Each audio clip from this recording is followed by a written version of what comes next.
বিসমিল্লাহির রহমানির রহিম। দয়াময় মেহেরবান আল্লাহর নামে।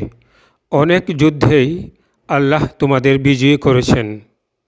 আবার হুনাইনের যুদ্ধের দিনে যখন সংখ্যাধিক্য নিয়ে তোমরা গর্ব করছিলে, তোমাদের সংখ্যাধিক্য কোনো কাজে আসেনি। বিশাল পৃথিবীও তোমাদের জন্যে সংকীর্ণ হয়ে গিয়েছিল, আর তোমরা জান নিয়ে রণক্ষেত্র থেকে পালাচ্ছিলে।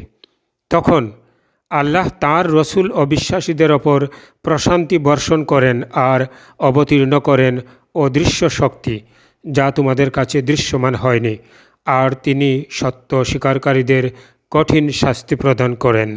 এটাই সত্যবিরোধীদের কর্মফল। এরপরও সত্য অস্বীকারীদের যাকে ইচ্ছা আল্লাহ ক্ষমা করবেন। আল্লাহ অতীব ক্ষমাশীল, পরম দয়ালু। সূরা তওবা আয়াত 25, 26 এবং 27। আল কুরআন বাংলা মর্মবাণী।